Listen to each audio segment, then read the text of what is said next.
This day in Philly sports history is proud to be a part of the Clashing Conferences Sports Fan Network, where passionate fans make powerful content. Check out theclashingconferences.com and join the squad today.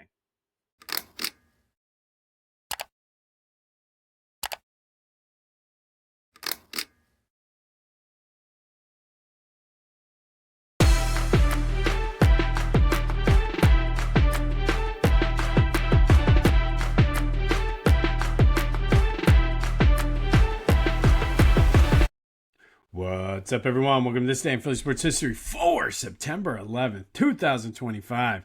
I'm your host, Jim Montgomery. Welcome to a Thursday edition of the podcast.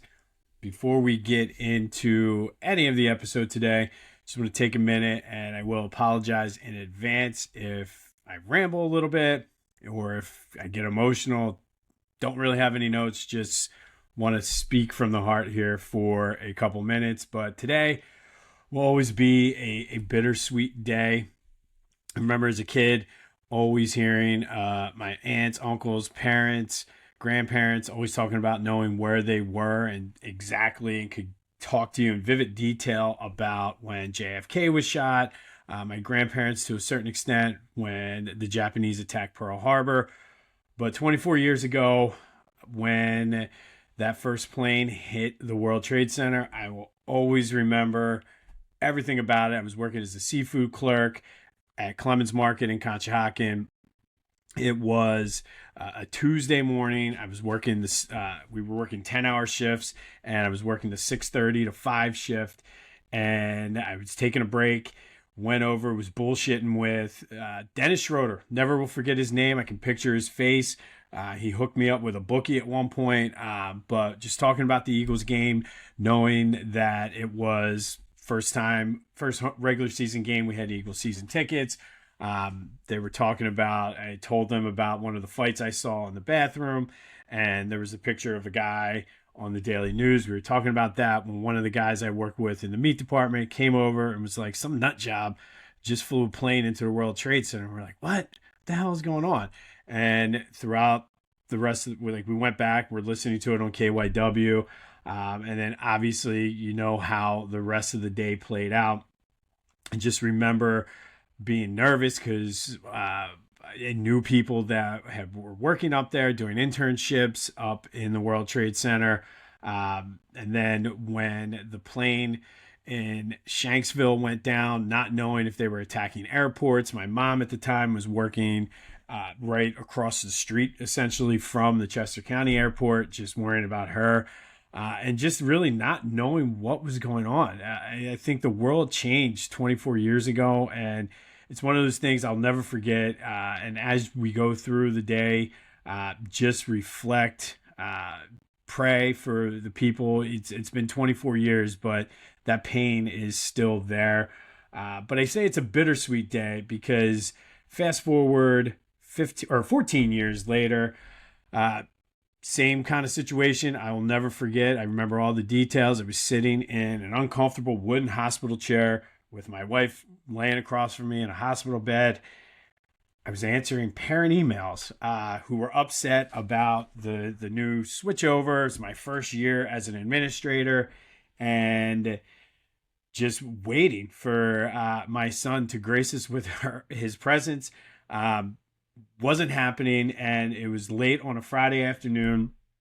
Finally, around like 2:30 or so, they said, well, we could kind of wait and see how this plays out over the weekend, because they had already induced her for labor and it just wasn't happening, or we can have a C-section. My wife, knowing how the hospital works, was like, let's get this kid out. And 10 years ago today, Thatcher was born. Hard to believe that it's 10 years. It's been a crazy, wild ride. But sorry, I told you I was probably going to get a little emotional, but he is my ray of sunshine on this day that always just, it usually up until 2015 was filled with sadness, but he is that ray of sunshine. So happy birthday, buddy. I love you. But like I said, will always be a bittersweet day for me, knowing just that pit in my stomach 24 years ago. And it's just like an extreme range of emotions there, from the lowest of lows to the highest of highs. So never forget. But Thatcher, happy 10th birthday, buddy. I love you. All right. Now that that's out of the way, sorry. I did not expect lots of emotions tied with that. So thank you for listening to my rant there. But again, it will always be a bittersweet day for me. All right. Let's get into some good, positive, and awesome news for the Phillies. 11-3. They are taking belt to ass to the Mets this series. And it's like, if you ever see the movie Office Space, when they go after that fax machine, like that's what I feel like the Phillies are doing to the Mets this week. Third straight game, not even a close game, 11-3. Christopher Sanchez was outstanding once again. Max Kepler, 3 for 4 with a homer and 5 RBI. Brandon Marsh, fresh off of having the flu, 3 for 5 with 2 RBI.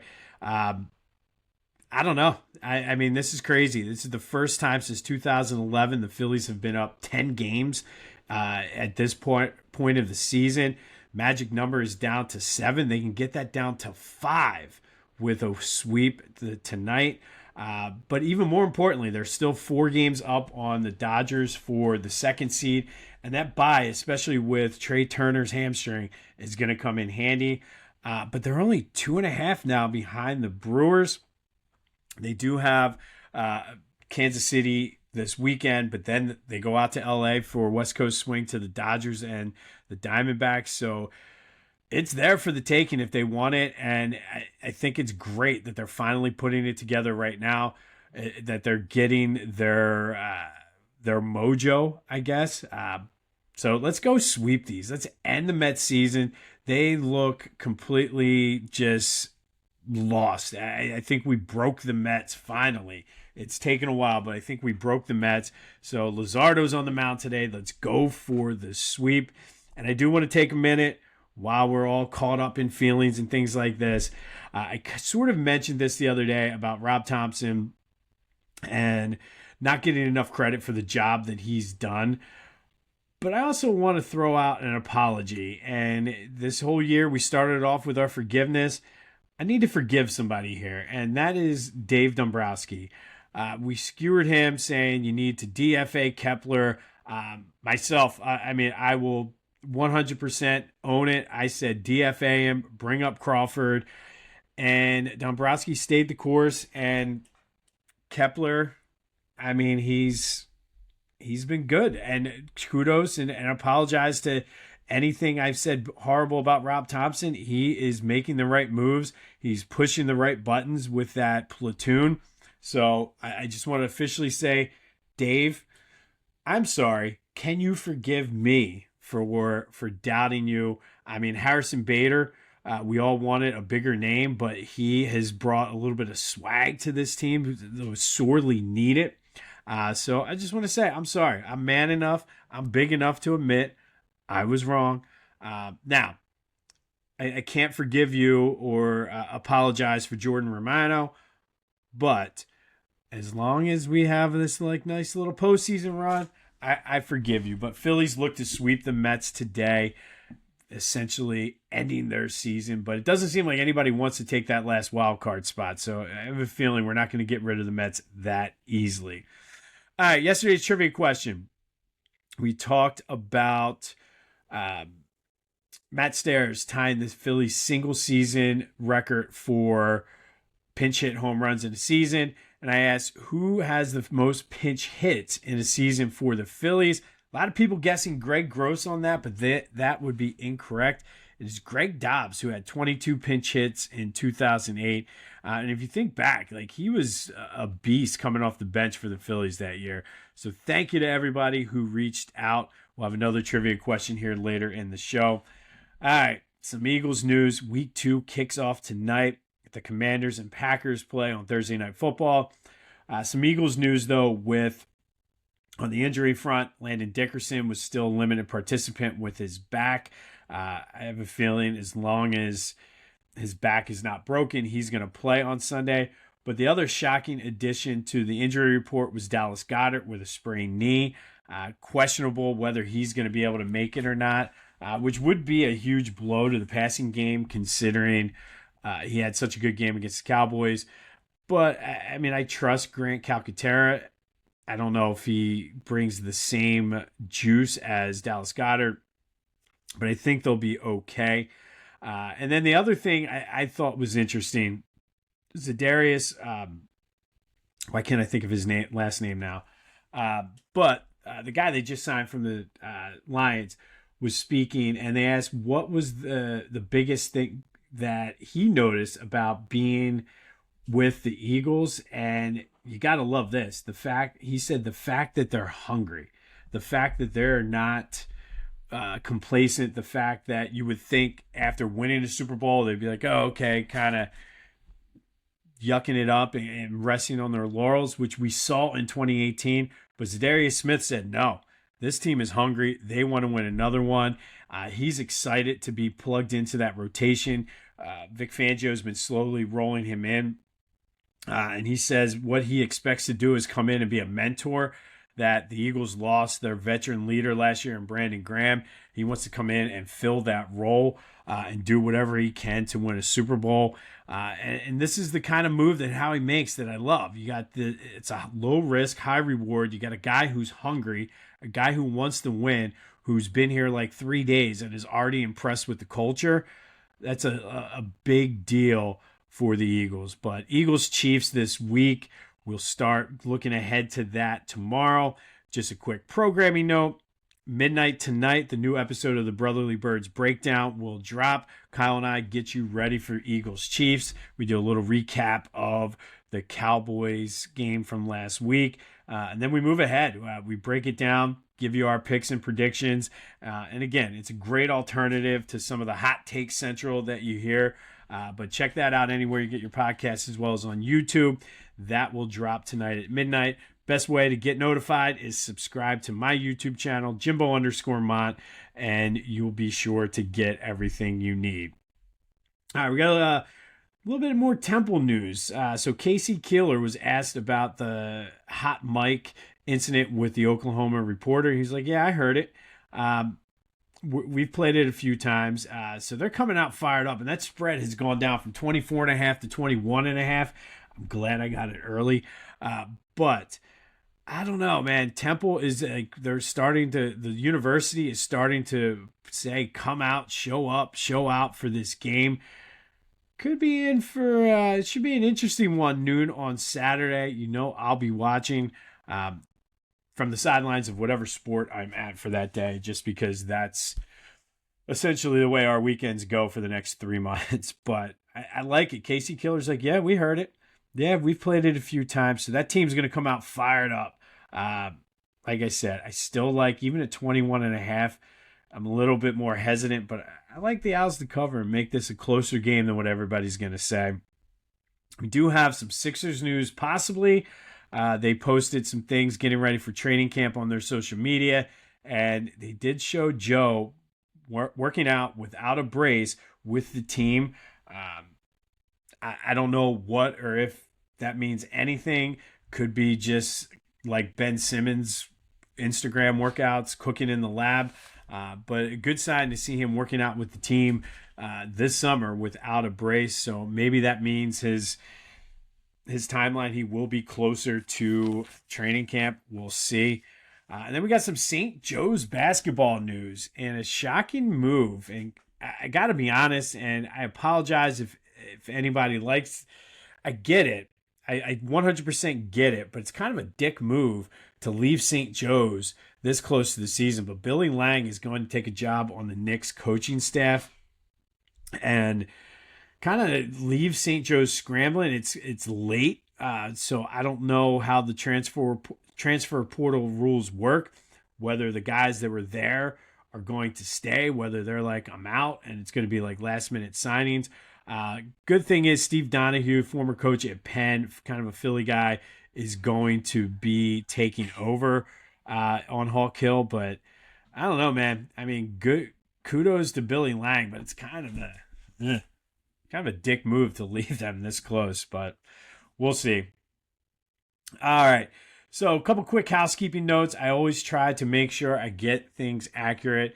And yesterday, when we were talking about Shane Victorino, I said he took over for the starting center field role in 2007. And then I kind of backtracked just to clarify. Aaron Rowan was the starting center fielder in 2007. Shane Victorino was in 2008. I thought that's what it was, but then I started to second guess myself. And I kind of already mentioned this, but Matt Stairs, I never mentioned the pinch hit home run record that he tied, but it was for pinch hit home runs in a season. Be sure to check me out on Twitter and TikTok, Jimbo_Mont, on Instagram at Philly Jimbo. I mentioned the YouTube channel, Jimbo_Mont, and then the Brotherly Birds Breakdown. We recorded last night. We got you all good. We'll give you our picks, break down the game from way more angles than what I thought we were going to. Like, we covered a little bit of everything in this episode, so that'll drop tonight at midnight on YouTube and anywhere you get your podcast. But best way, like I said, is subscribe. Don't forget about the Discord channel. First link in the chat. Come over. Let's have some fun and have some good Philly sports talk. All right. So September 11th, obviously a somber day for me, a bittersweet day. But there are some things that happened here in Philly sports on September 11th. First, we're going to go back to 2004. Phillies beat the Mets 11-9 in 13 innings. The Phillies used 10 pitchers in this game, setting a team record. The Mets, to their credit, also used 8, which set a major league record at the time, which has since been broken. David Bell hit 2 home runs. Pat Burrell, Ryan Howard, who was a September call-up, and Todd Pratt each hit home runs. Pratt's homer in the second inning, though, set the team record for home runs for a season with 187. They would finish that season with 215. But on this day in 2004, Phillies beat the Mets 11-9 in 13 innings.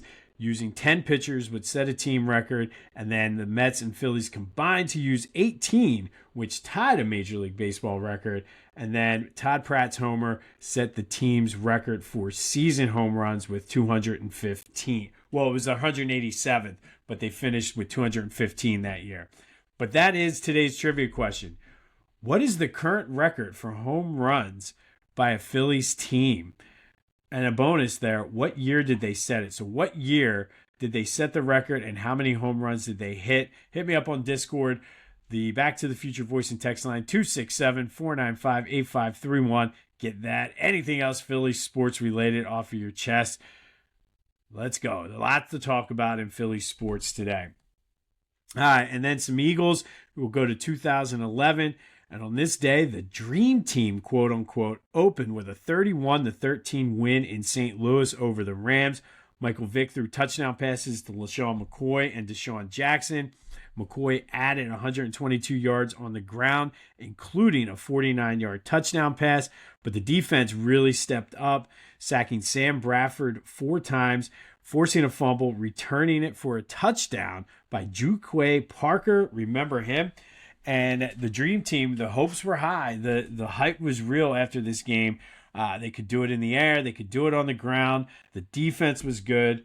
Unfortunately, the dream, like Meek Mill said, turned into a nightmare. They would lose 4 in a row, essentially ending that season, as I think they finished 8-8 that year. And then fast forward to 2021, Phillies beat the Rockies 6-1. Brad Miller, Gene Segura, and Bryce Harper all homered. Zach Wheeler was on the mound that day. He struck out 8, and in the process went over 1,000 strikeouts for his career. Became the 3rd Philly that season to go over 1,000 strikeouts, joining Aaron Nola and Kyle Gibson. I'm going to switch things up a little bit. We'll do Throwback Thursday here in a minute. But first, our underrated, underappreciated Philly athlete of the day, Rod Brindamore for the Flyers. Rod the Bod came to the Flyers from the Blues in 1991. Spent 9 years with the Flyers, and he was a great two-way player. He could score, he could play defense, had over 600 points for the Flyers in his career here, including 235 goals. But he was an Iron Man. He would just play. Played at one point 484 consecutive games for the Flyers. He was on that 97 Stanley Cup team and often was overshadowed because everybody talked about the Legion of Doom. It was Lindros, Leclerc, and Renberg, but Brind'Amour was on that team and did a lot of the mucking and grinding, pretty much whatever needed to be done. He was a fan favorite who did it all. He could score, play defense, kind of would give it to you straight too. Would tell you what you needed to hear. One time in that 97 playoff run, scored two power play goals or two shorthanded goals on the same power play. So think about that. It's hard enough to score a shorthanded goal. He scored two on the same power play, which is unthinkable, especially in the playoffs. He went on to win the Stanley Cup with the Carolina Hurricanes, where he is currently their head coach. But Rod Brind'Amour, Rod the Bod, is today's underrated and underappreciated athlete. Whether you're coaching Little League, crushing your fantasy league, or just rolling up to a bachelor party like a Philly legend, Lotwin custom hype chains bring the energy. Fully customizable, totally unforgettable, and guaranteed to turn you into the MVP of the moment. Great for teams, groomsmen, or anyone who wants to show off with some serious swagger. Go to Lotwin.com, use the promo code TCCPOD, and get 10% off your own custom hype chain. Lotwin, let's get hyped together.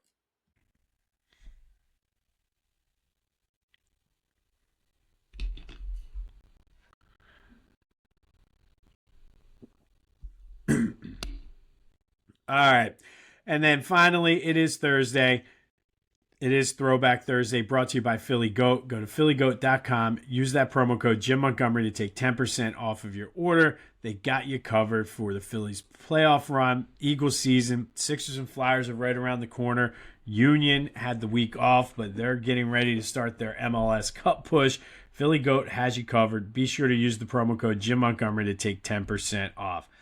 All right, and sticking with the 9/11 theme today, today we're going to throw it back to one of my all-time favorite memories at the vet. And I mentioned how we had no idea what was happening and how the world changed after 9/11. Everything sort of went on hold. There were no sports. The NFL canceled a week. Major League Baseball, I believe, canceled. I forget. I don't know if they canceled or just postponed, but they took like a 4 or 5 day hiatus just as we kind of mourned and figured out what the hell was happening. But on September 17th, the Phillies returned back to action, and they were in the middle of a pennant race with the Braves. They were alive and well. I think they were like 3.5 games behind the Braves for the division. So it was a big game, but it was an emotional night. I remember sitting in the stands at the vet with my brother, and we all just wanted some sense of normalcy because we had no idea what was going on, what was happening. At the time, people were still afraid to fly. People were still afraid to go to stadiums like this for fear of what might or could happen. But it was nice to be back at the ballpark, having some like sense of normalcy. And of course, it was a pennant race, which kind of helped as well. But I just remember it was a very emotional, just all the tributes and everything, but it was sort of like that defiant moment where we're like, okay, we're Americans, F you, we're coming back to what we want to do. The Phillies did win that game 5-2. Scott Rowland hit 2 home runs. Robert Person outdueled Greg Maddux, and Jose Mesa picked up his 37th save. But in the big picture, the grand scheme of things, the game itself didn't matter. It was just great to get your mind off of the real world. And I think sometimes we forget that that's what sports is supposed to be. It's supposed to be just an escape from reality, a chance to unwind and sort of just veg out, whatever you want to do. And yes, sometimes we take it way too serious because it's easier to be mad at the Phillies or the Eagles or the Sixers than real life sometimes. But it was nice to get out, have some fun. It was the first time since those attacks on 9/11 that things felt, we had some sense of things being normal. We were back at the ballpark. Phillies were playing, had a hot dog and a beer. It was kind of like a typical Americana type thing.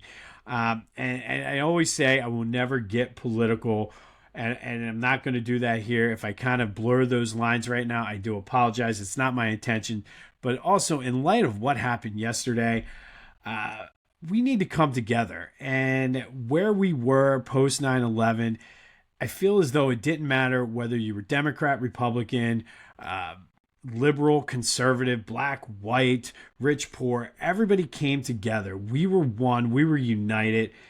And I feel since in the 24 years that have passed since then, we've grown more divided than ever. And the fact that people, whether or not you agree with the political stance, the fact that people are getting shot for having an opinion, no matter, again, how far right or left opinions are, the people are getting attacked for that. It's insane. We need to come back and get that vibe back where, you know what, we all are different. We all have different opinions. We all don't have to agree all the time. But the fact that we've gone from that first Phillies game and those first baseball games, those first NFL games after 9/11, and how close we were, and how it didn't matter that if you were a Democrat, you were cheering George W. Bush because of the way he handled before things went the way they did recently with Giuliani. Giuliani was called America's gut mayor for the way he handled the events after 9/11. And it didn't matter if you were Democrat or Republican. We need to get back to that. And again, I apologize if I'm blurring political lines. I'm just saying both sides share in this that it's gone too far. And we need to get back to that sense of togetherness, that sense of American pride that we had post 9/11. Because like I said, on this Phillies game, it was incredible to just be there. And I don't know. It's a day I'll never forget, 9/11. And still to this day, I feel like as soon as we let our guard down, they're going to come get us again. And I think we're slowly, maybe this is just me being cynical, I don't know, but I feel like we're getting to that point. We're so busy fighting with somebody out between ourselves that we're opening ourselves up. And so that's probably the most political you'll ever see me get on this podcast. But for Throwback Thursday, we took it back to September 17th, 2001, an emotional night. Phillies first game back post 9/11. It was in the crowd, and it was just the energy was just sort of, as the game wore on, it got a little bit better. I remember, I forget who it was now at this point, but I remember the first boo, and I was like, okay, we're back. But that is Throwback Thursday, brought to you by Philly Goat. Go to phillygoat.com. Use that promo code Jim Montgomery to take 10% off your order. On this day in 2021, Zach Wheeler went over 1,000 strikeouts for his career, becoming the third Philly that season to get 1,000 strikeouts for their career.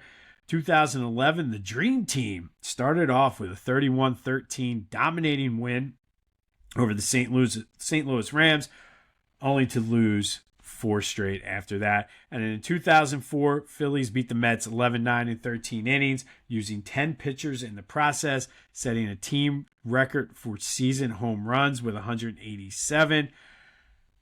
Let's get one more tonight against the Mets, Phils. What do you say? Be sure to let me know your answer to the trivia question. What is the Phillies team record for home runs in a season, and what year did they set that? We'll have more tomorrow on the Phillies Mets as they gear up for a weekend series against the Royals. And then, of course, we'll get you ready for the Eagles Chiefs on Sunday. Brotherly Birds Breakdown will drop tonight at midnight. So if you're working out at the gym tomorrow, it'll be there for you to listen to, or your drive into work. But like I said, take a moment today just to reflect. Never forget the horrific events. It's just something, again, like I remember all of the details so vividly. I can probably give you verbatim the conversation that we were having, Dennis and I, when Kevin Duke came over and said some nut job just flew plane into the World Trade Center. It's just crazy how those memories just are etched in your mind forever. But reflect today. But more importantly, if you know or see or somehow run into my son, wish him a very special happy 10th birthday. Happy birthday, buddy. I love you. This has been This Day in Philly Sports History for September 11th, 2025. My name is Jim Montgomery. Go have yourselves a Thursday. And until next time, I'll see you when I see you.